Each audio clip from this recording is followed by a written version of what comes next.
Welcome back, recruits. I'm Chris Nance with the Northern California Ghostbusters, and today we are going to be taking you through a nifty little tutorial that Greg found on Facebook.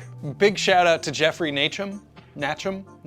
Big shout out to Jeff. He posted a cool little tutorial on replacing the fake data cable on your Haslab with a real one using real wiring. So today we're going to be actually showing you the full process for that and doing that for Greg's pack. Let's get going.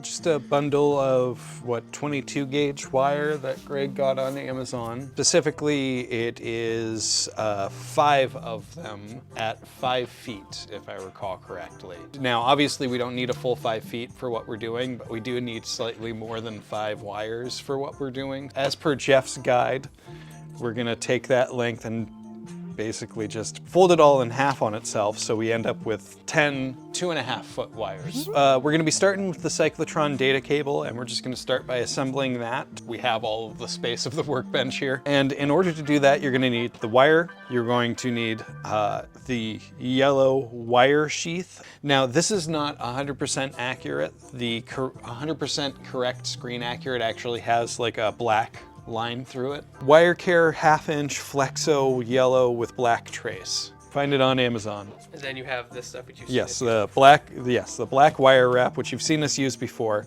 You're finally gonna see exactly why I actually have a roll of this laying around in my tubes and wiring bundle box. And then a PG7 strain relief, which you'll be disassembling and just using that part of.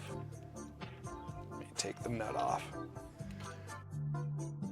Or you can go to Redman Studio Workshop, and Danny makes a custom one that's made to just pop right into the same spot on the Haslab.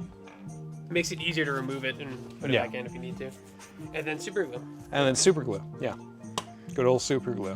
So yeah, already took the whole bundle out, kind of evened it all up, and then folded it in half, and then took the Velcro tie that came with the bundle and use that to kind of hold it on the halfway point. And now we're just taking our wire wrap, and there's probably like an easier way to do this that I'm not seeing, but I'm not an electrician, so like Not licensed anymore. Well, not really, no. I don't have any like pearls of wisdom here other than like, you know, kind of setting yourself up to make it as easy on your hands as possible. And even this is still like kind of tough on my thumbs because I'm having to hold constant pressure as I'm going along here to kind of keep things turning. At least it's not as bad as the trap thing. The trap. Yeah, the trap because the trap was like a full 10 feet of this. Like this is a quarter of that.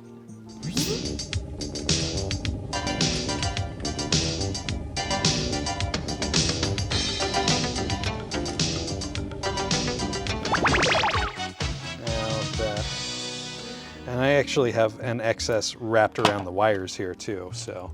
The next step is we're gonna want to measure out a length of the yellow Flexo wire guard. Now, thanks to Jeff, we have some screen reference for this actually. Some eagle-eyed fans who A, dug through all of the reference available for Afterlife, and then B, just managed to get their hands on things, have gotten a precise measurement on this, and that is 10.5 inches. So we're actually going to take a tape measure and measure this guy out to about 10.5 inches.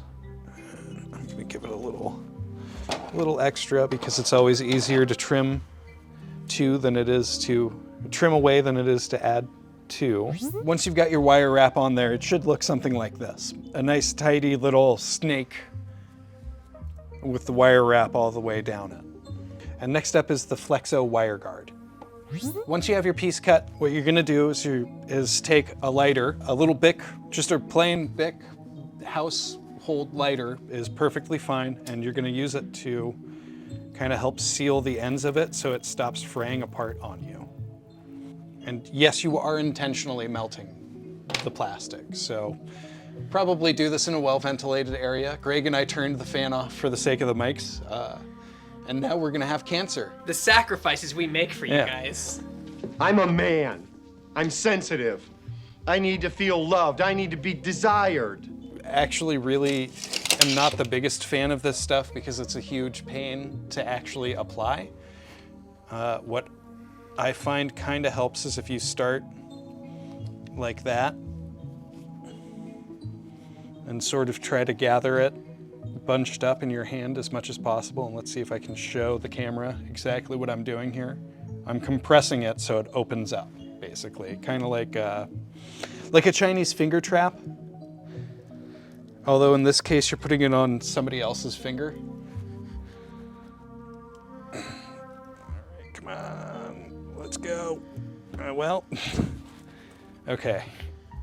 Once it's past the end though, you should be able to kind of slide and shimmy it down by sort of compressing it from the back and almost advancing it like a worm or a caterpillar.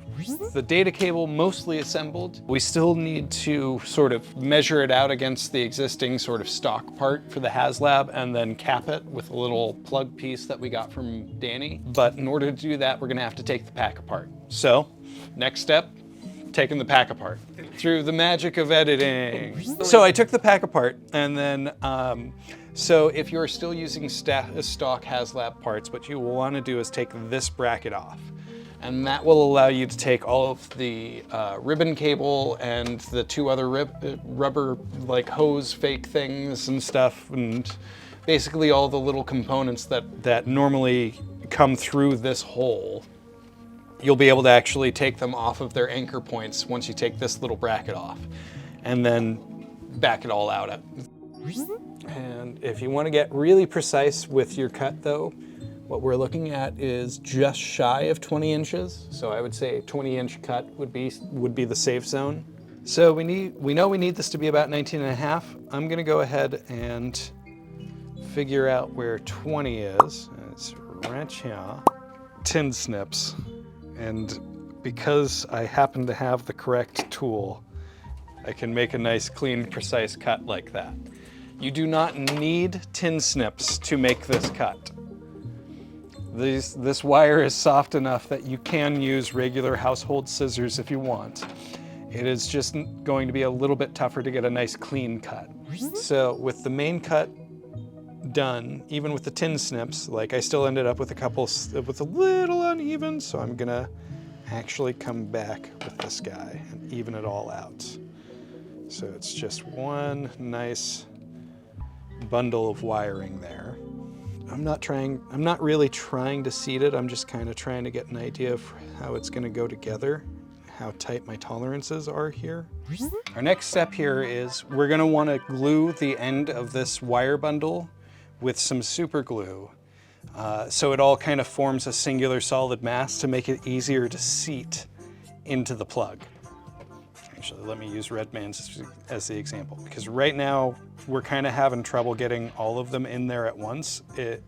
It's going now that I put that zip tie in place, but well. Maybe just put glue on the bottom and just shove it all the way down? Maybe we should put some so that they stay together right so they don't pop out. That's the idea. Yeah, and it's only working right now because it's got the side-to-side support from the zip tie, right? So we want to compress them all together from the with the zip tie, and then we're going to take the super glue and I'm going to apply it down the middle as much as I possibly can. And then we're going to leave it for, what, 30 or so seconds for it to dry. My super glue Is that gel or glue? This is glue. You want the glue so it goes down. You don't want the gel. Yeah, exactly. You want the glue so it actually kind of goes in and penetrates, not the gel. Ah, shit. See, I way overused. Hold on. Yeah, if you overuse, try to get your excess off quickly before it starts to dry. You can just use like a tissue basically, and just kind of dab real quick to try to pick it up while it's still, before it gets too tacky. Otherwise you're gonna end up with just pieces of tissue in your glue. And it's still, you can kind of see the bundle shift when I put my finger on it. So it is still wet, so we're gonna give it wet. If you are familiar and comfortable with using super glue enough to do this, I fully encourage you to just wait until it's near cured and still tacky and insert it into your plug right then so that the glue that you've already applied does the job for you. Like here. If you, however, are not super comfortable with super glue, what you should do is wait for it to fully cure, then insert it into the plug, and then once it's fully inserted into the plug so that it will hold securely, you're gonna apply another dab of super glue to the edges there and really get your wiring all the way into the plug. Well, at this point, I'm not too worried about having it actually attached on the inside because I don't think it's going to go too far. So that is how you replace the data cable based on Jeff's guide on Facebook. Data cable we largely put together ourselves. We did use a replacement plug piece from Redman Studio. Those are going for $9. Links for everything will be in the description below.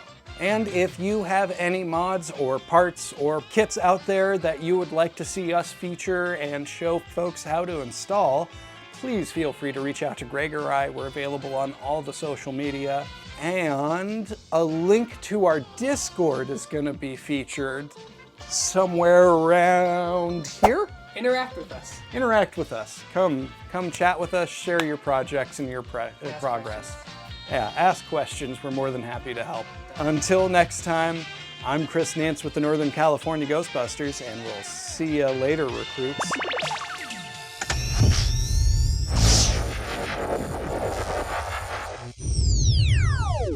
You're not sleeping with it, are you, Ray?